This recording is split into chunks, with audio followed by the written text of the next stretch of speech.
이번엔 현장 특파원 리포트 시간입니다. 신인규 뉴욕 특파원 연결되어 있습니다. 밤사이 시장이 주목하고 있던 3월 FOMC 의사록이 공개가 됐습니다. 예정대로 공격적인 긴축 행보 이어질 것으로 보이죠. 네, 그렇습니다. 현지 시간 오후 2시에 발표된 3월 FOMC 의사록을 살펴보면요. 연준 위원들은 오는 5월부터 석 달 동안 매달 최대 950억 달러 규모의 양적 긴축을 단행하는 데 찬성하는 제안을 좀 했습니다.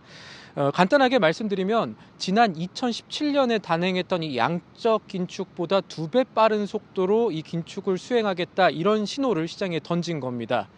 기준금리 인상에 대해서도 이 러시아의 우크라이나 침공과 같은 변수들을 고려하면 다음 달에는 빅스텝, 그러니까 0.5%포인트의 인상이 가능할 수 있다는 시사점도 이번 회의록에는 나와 있습니다.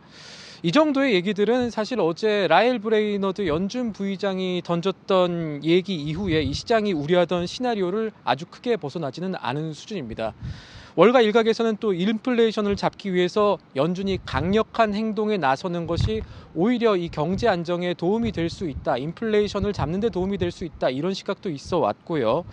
스티븐 로치 예일대 교수라든지 제이미 다이먼 JP 모간 CEO도 연준이 시장의 생각보다 좀 더 매파적일 필요가 있다, 이런 언급을 해온 점을 좀 생각을 해보면 증시가 FOMC 회의록이 공개된 이후에 오히려 낙폭을 줄이는 모습도 한편으로 이해를 할 수 있는 부분이 되겠습니다. 이런 가운데 바이든 대통령이 오바마 케어를 계승한 전국민 건강보험 강화 방안을 발표했다는데, 이에 대해서 현지에서는 좀 다른 해석들이 나오고 있다고요? 네, 이번에 정부가 대대적으로 홍보한 이 건강보험 강화 방안은 이 내년부터 정부 보조를 통해서 미국 가정 500만 명에게 추가로 이 보조를 더 해주겠다, 이런 내용들을 담고 있습니다. 쉽게 말하면 정부가 세금을 조금 더 써서 미국인들의 이 건강보험 지원을 더 늘리기로 했다, 이렇게 보시면 되겠습니다. 오바마 케어 확대는 바이든 행정부의 이 주요 공약이기도 했고요. 미국 현지에서는 실제로 이 대통령 당선 이후에 건강보험 가입자가 많이 늘어나기도 했습니다. 그러니까 이 여야 간의 이 입장차를 좀 떼어놓고 보면 대체로 미국인들은 좋아하는 법안이다, 이렇게 생각을 하면 될 부분인데, 이 정책을 내놨던 오바마 전 대통령이 백악관에 직접 찾아와서 이 바이든 대통령에게 힘을 실어주는 모습도 연출을 했죠.